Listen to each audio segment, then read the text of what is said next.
Hello everyone, कैसे आप सभी। आई एम श्योर कि आप सभी ठीक होंगे। तो चलिए हम आज का वीडियो स्टार्ट करते हैं। आज के वीडियो में हम डील करने वाले हैं साइकोसोमैटिक डिसऑर्डर के बारे में। ठीक है, तो चलिए वीडियो को स्टार्ट करते हैं। जो लोग चैनल पर नए हैं वो लोग चैनल को सब्सक्राइब कर ले, वीडियो को लाइक करें और अपने दोस्तों के साथ शेयर करना बिल्कुल ना भूलें। ठीक है, तो चलिए स्टार्ट करते हैं। तो सबसे पहले हम देखते हैं साइकोसोमेटिक डिसऑर्डर जो है ये है क्या। साइकोसोमेटिक डिसऑर्डर में हम जो ऐसे ऐसे केसेस देखने होते हैं या फिर ऐसे पर्सन होते हैं जो जिन्हें बॉडी में एक्चुअल में कोई डिजीज़ नहीं होती। उनकी थॉट प्रोसेस ज़्यादा होने के कारण, ओवर थिंकिंग ज़्यादा होने के कारण क्या होता है उनकी बॉडी में उन्हें पेन फील होने लगता है, या फिर उन्हें ऐसा लगता है कि उन्हें कोई सीवियर इलनेस कॉज हो गई है, या फिर एनजाइटी हो रही है। ये सारी चीज़ें जो है पेशेंट को अपनी बॉडी में फील होने लगती है। इवन उन्हें ये सारी चीज़ें बॉडी में पेन वगैरह होता भी है, लेकिन उनका जो एक्चुअल कॉज रहता है वो हमारी बॉडी की कोई भी फिज़िकल डिसफंक्शन नहीं होता है। वो इसीलिए होता है क्योंकि वो इंसान उस चीज़ के बारे में ओवर थिंकिंग कर रहा है। ओवर थिंकिंग कर कर के वो अपने दिमाग में उस चीज़ का भ्रम बना ले रहा है, और भ्रम बनाने के कारण जो है चीज़ें उसके साथ उसे फील होने लगती है। ठीक है, तो यही होता है साइकोसोमेटिक डिसऑर्डर। जैसे कि हमने एक केस देखा था जब 2020 में कोविड आया था, तो उस टाइम पे कुछ पर्सन तो ऐसे थे जिन्हें सर्दी खांसी भी हो जा रही थी, नॉर्मल भी।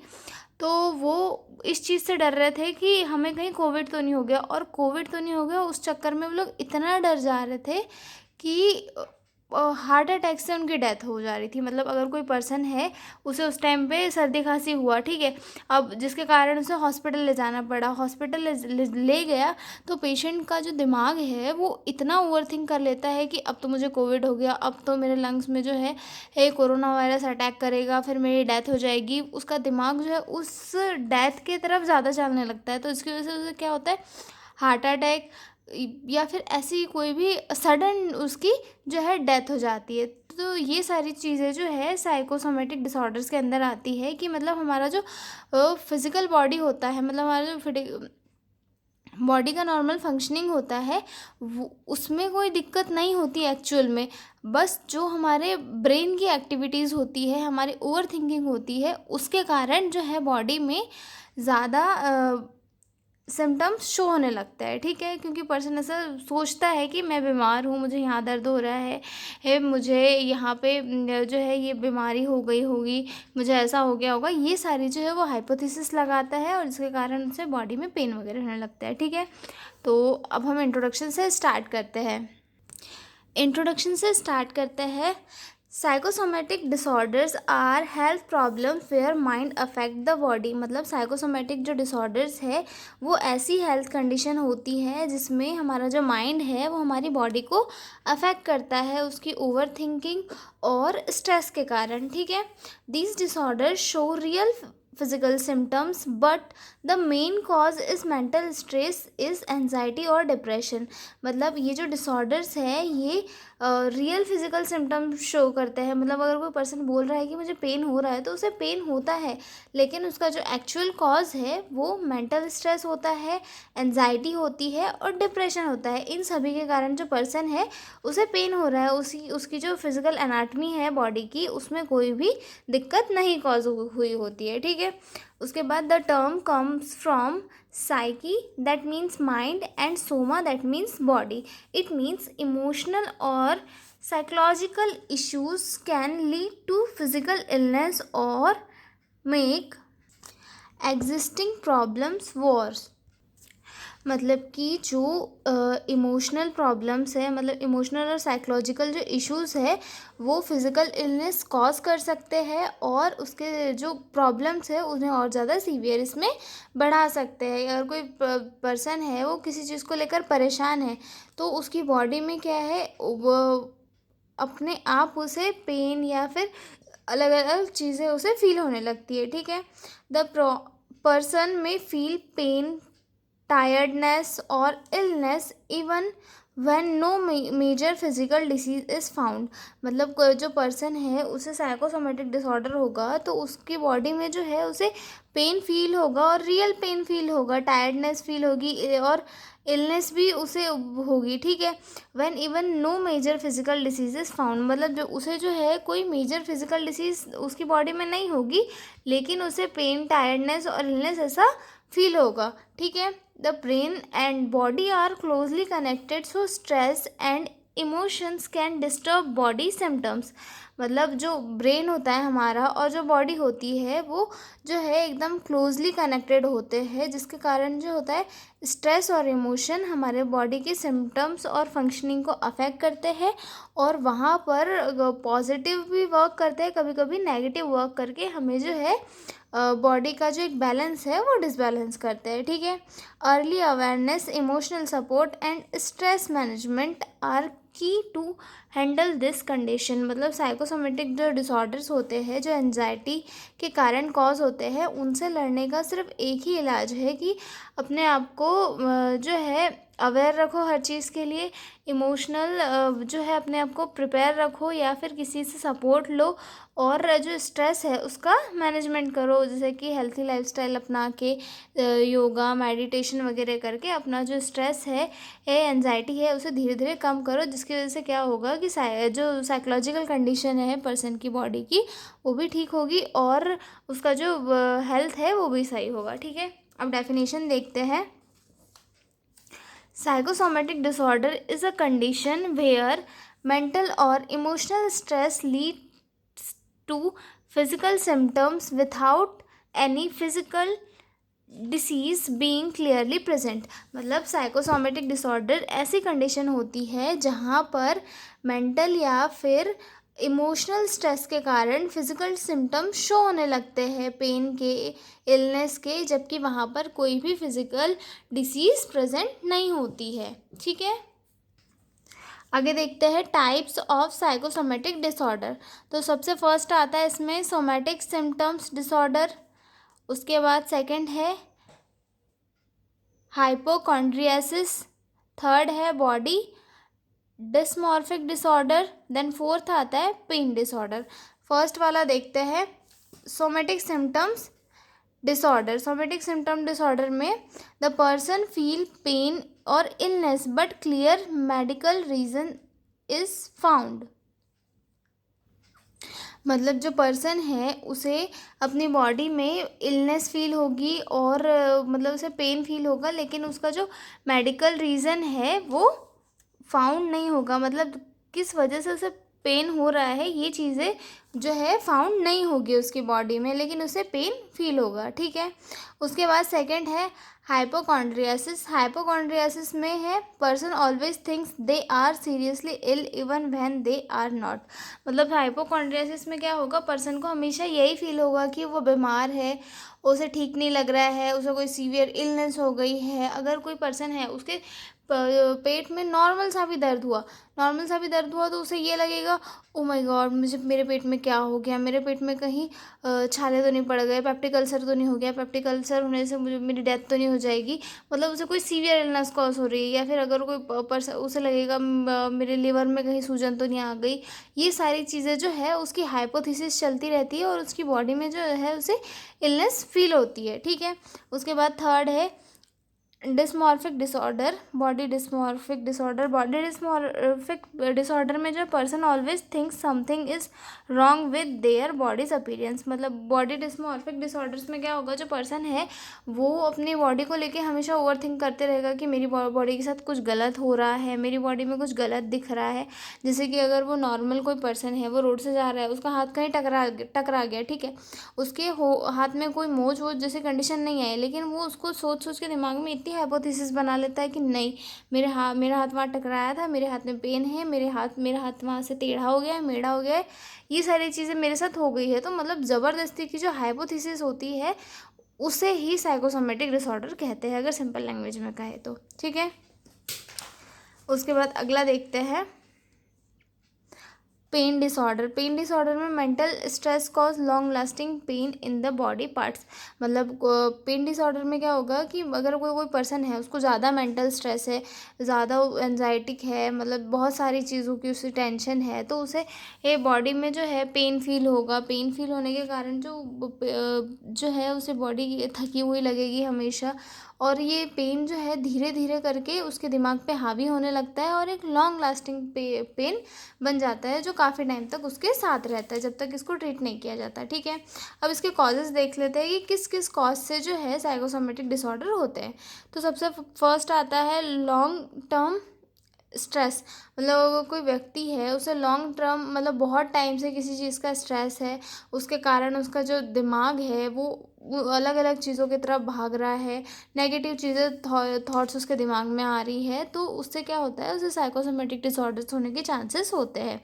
उसके बाद आता है डिप्रेशन और एंजाइटी। डिप्रेशन और एंजाइटी भी सेम है कि अगर कोई पर्सन को चिंता रहेगी किसी चीज़ की, वो किसी चीज़ को लेकर डिप्रेस रहेगा दिमाग में, या फिर एंजाइटी ही होगी, तो उसके दिमाग में क्या है, ऐसे कोई भी डिसऑर्डर, या फिर उसे फॉल्स ये होने लगेगी, नहीं मुझे पेन हो रहा है, मेरी बॉडी सही नहीं है, मेरी बॉडी में इलनेस है, ये सारी चीज़ें होती है। ठीक है, चाइल्डहुड ट्रॉमा यानी कि बचपन में अगर उसे कहीं लगी हो, तो उसके कारण वो पर्सन क्या होता है, काफ़ी डरा हुआ होता है। मतलब कोई ऐसा इंसिडेंस हो जाता है किसी के साथ, जिसके कारण वो काफ़ी डरा हुआ रहता है कि यार मेरे साथ बचपन में वो हुआ था, अब फिर से हुआ है। तो जो क्या है, उसके बचपन की जो मेमोरी रहती है, उसके कारण उसके दिमाग पे वही वही चीज़ें हावी हो जाती है, और जो पर्सन है वो साइकोसोमेटिक डिसऑर्डर्स का शिकार हो जाता है। ठीक है, लैक ऑफ इमोशनल सपोर्ट।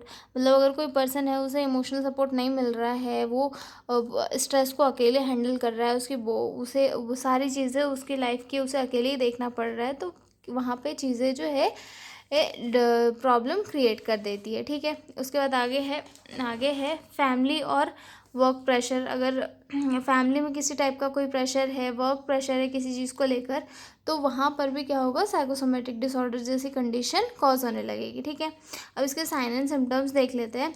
सबसे फर्स्ट है हेडेक होगा, स्टमक पेन हो गया, नोज़िया हो गया, या फिर चेस्ट पेन हो गया। चेस्ट पेन एंजाइटी के कारण होता है ज़्यादा।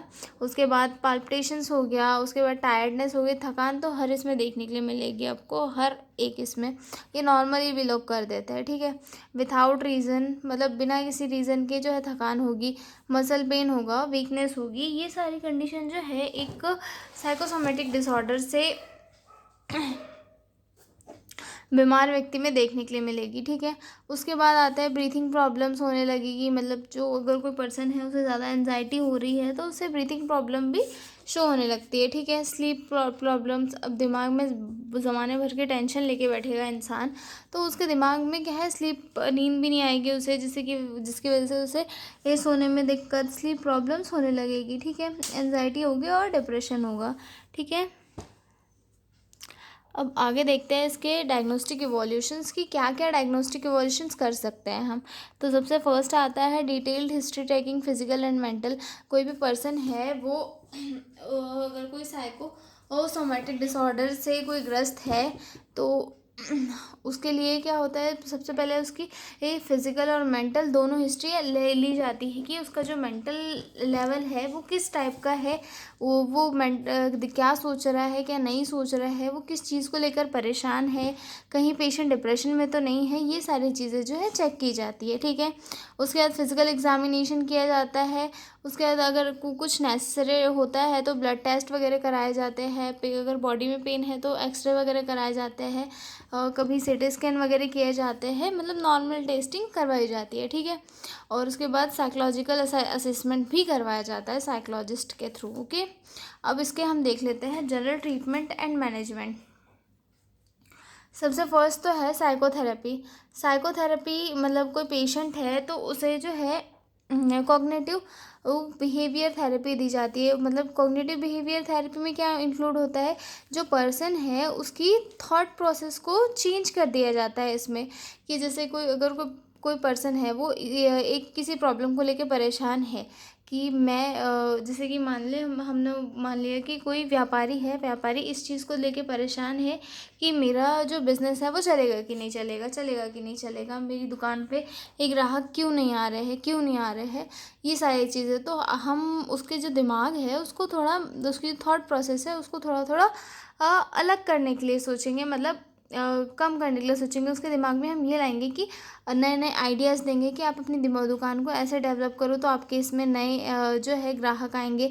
और हम उसे जो इस चीज़ के बारे में भी एजुकेट करेंगे कि अगर आप अपने दिमाग पे ज़्यादा टेंशन लोगे तो आपको ज़्यादा पैसा लगेगा। मतलब ये सारी चीज़ें जो है उसके एक पेशेंट के का जो दिमाग है उसकी थॉट प्रोसेस को थोड़ा चेंज करके उस पर एक पर्टिकुलर टॉपिक जिस पे वो परेशान है उससे हटा के एक पर्सन को जो है ट्रीट किया जाता है। ठीक है, उसके बाद मेडिकेशन दिए जाते हैं, जैसे कि एंटी डिप्रेसेंट ड्रग दिए जाते हैं, एंटी एंजाइटिक मेडिकेशन दिए जाते हैं। उसके बाद स्ट्रेस मैनेजमेंट में उसको योगा, रिलैक्सेशन, ब्रीथिंग एक्सरसाइज के लिए फोकस किया जाता है। इससे क्या होता है कि स्ट्रेस काफ़ी हद तक कम हो जाता है। ठीक है, हेल्थी लाइफस्टाइल अपनाने के लिए कहा जाता है कि आप प्रॉपरली स्लीप लो, अच्छी डाइट लो, एक्सरसाइज करो, जिससे कि आपका जो माइंड है वो भी थोड़ा अच्छा रहेगा और हेल्थ भी अच्छी रहेगी।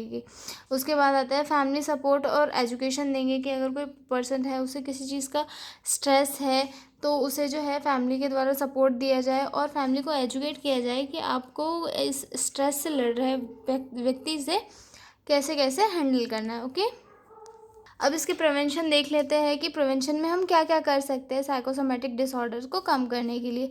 तो सबसे पहले जो है मैनेज स्ट्रेस अर्ली, मतलब practice relaxation techniques like yoga, meditation and deep breathing. मतलब जो सबसे पहले पेशेंट का जो स्ट्रेस है उसे मैनेज करना होता है और उसे जो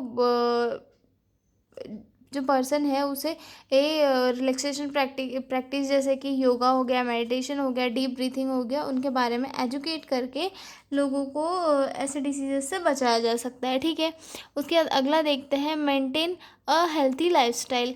हेल्थी लाइफस्टाइल मेंटेन करने से क्या होता है, हमारा जो ब्रेन है उसकी भी फंक्शनिंग पर असर पड़ता है, वो भी अच्छे से वर्क करता है। अच्छे से बैलेंस डाइट लेना, रेगुलर स्लीप लेना और अच्छे से एक्सरसाइज करना प्रॉपर टाइम पे हमारी हेल्थ के लिए काफ़ी इंपॉर्टेंट होता है, जिससे कि हमारी जो फिज़िकल और कॉग्निटिव हेल्थ है वो दोनों इम्प्रूव होती है। ठीक है, उसके बाद थर्ड है talk about feelings, share thoughts with friends. मतलब अगर कोई अपनी जो फीलिंग्स है उसे अपने फ्रेंड्स फैमिली के साथ शेयर करके हम अपने जो माइंड है उसका स्ट्रेस काफ़ी हद तक कम कर सकते हैं। उसके बाद देखते हैं फोर्थ का develop good coping skills. Develop good coping skills मतलब learn to handle problems calmly instead of getting overwhelmed. मतलब जो पर्सन है जो प्रॉब्लम है उन्हें बिना किसी